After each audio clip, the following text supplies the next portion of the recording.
Yan guys. Magprito tayo nito. Kamote. Lagyan natin ng harina. Merienda. Isang araw pa ito binili ng asawa ko. Ngayon ko lang siya maluluto.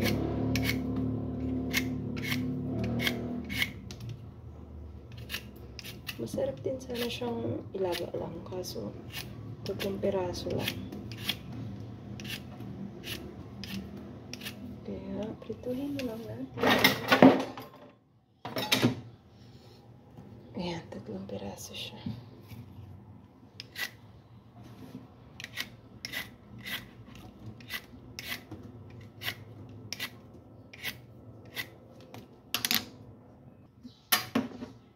Hugasan ko na siya guys. Slice lang natin ng pahaba. Pang merienda natin.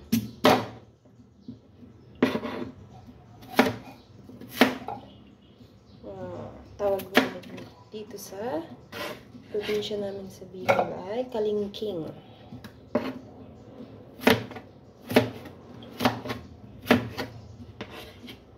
Parang hiwa ng fries. Ganun.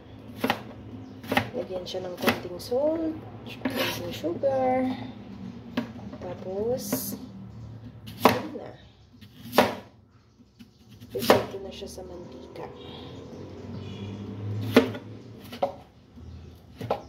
Madulas.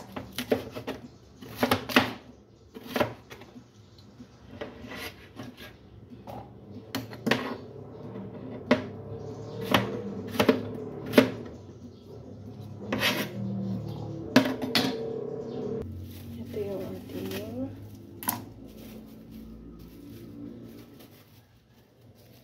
cornstarch. Pentameter lang tayo. Pentameter. At ito yung ating harina. Ubusin ko na yung harina.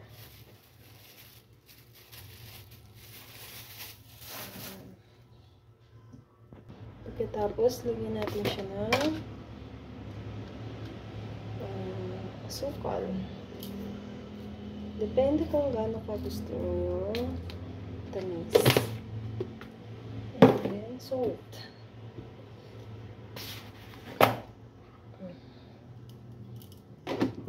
Tansya-tansya lang ang ginagawa ko. And water. Ayan, lagyan ko na siya ng tubig. Mekos-mekos na lang natin.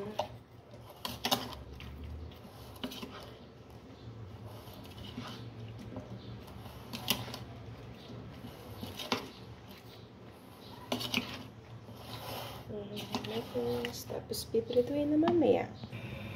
Ayan, magprito na tayo.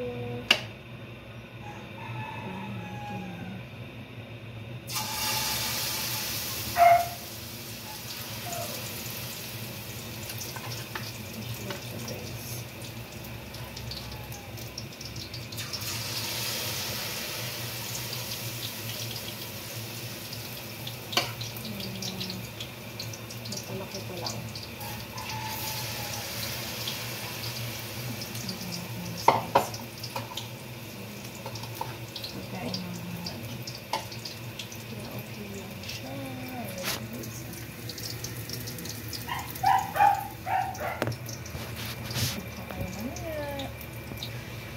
So guys, nagaling doon na. Malapit na siya dito. Yung other side na lang ulit. Ayan, dito na ang ating kalingking. At nag-decide na ako. Gawin na lang siya parang banana cube style. Pero potato siya. Tutuhin lang muna natin. Ayan guys, gawa tayo na imbis na banana cube, potato cube. Tutuhin muna natin yung ating kamote. Pag naprito na siya, agad tayo ng konting sugar.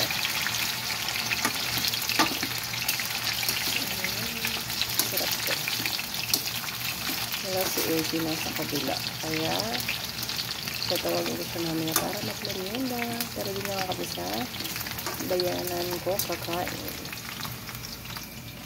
Ito yung niluto kami ng kalingking. Konti lang.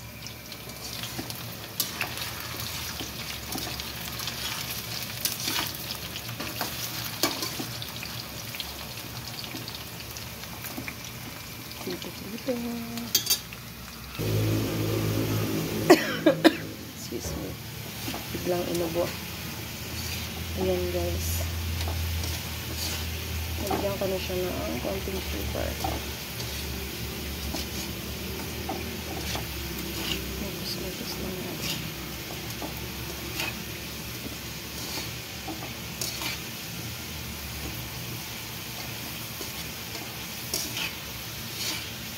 Merienda na rin kayo guys. Kayo po ba anong kanilito na merienda?